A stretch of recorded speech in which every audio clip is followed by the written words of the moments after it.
I'm Lily. Like most people my age, I'm 28. And I'm really proud to be a millennial because my generation is so comfortable talking about mental health that even my cat is on antidepressants. I had to take my cat to the vet recently because she had some tummy troubles, which is just a polite way of saying that she pissed on my bed. And the vet did this thorough investigation and told me that there's nothing physically wrong with my cat.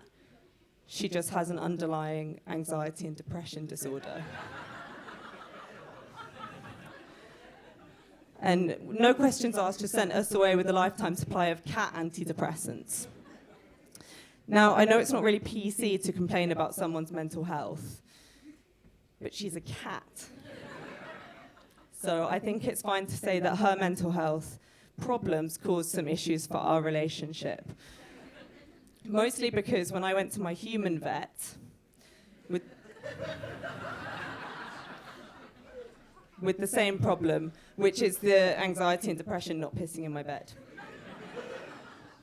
she asked me if I had tried breathing.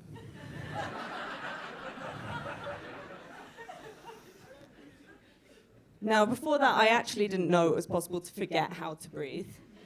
So I was quite grateful for it because it's given me something to talk about when my friends show me pictures of their baby that I didn't ask to see.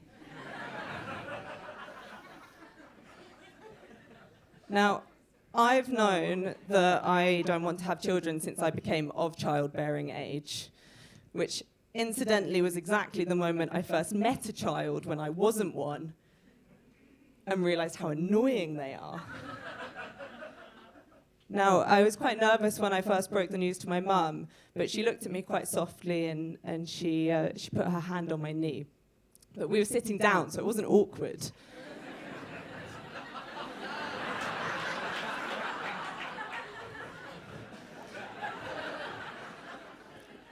It was actually quite comforting.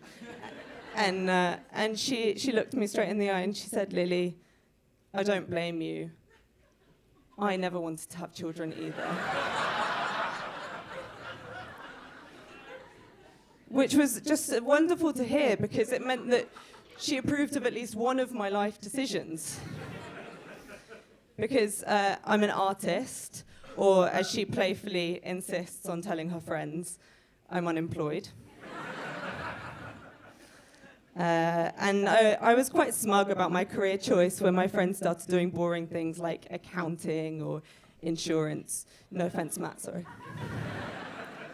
Don't worry, the joke's on me, because I put a few too many eggs in the basket of self-belief.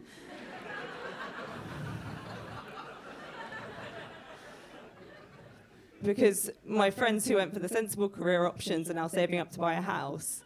And my long-term financial goal is to be able to buy a boiled egg from Pret.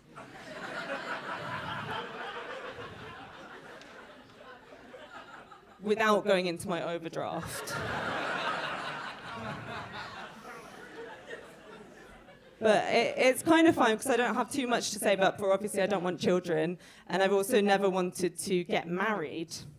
So there's not too much to save up for. And I'm not an idiot. I've actually spent my entire life exclusively making friends with people who probably won't get married. So all of my friends are, reprehensible, non-committal, or ugly.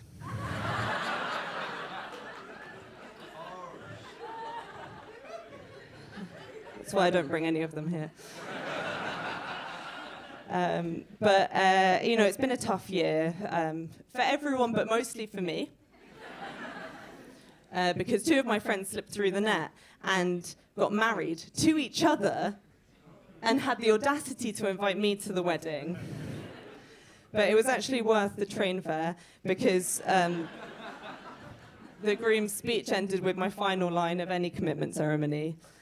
He just looked his new wife in the eye and said, "Who knows what the future holds?" Which I enjoyed, but it did also give me a bit of a wake-up call, and I thought, maybe I should start thinking a bit more seriously about my finances. So I started doing some research on my cat,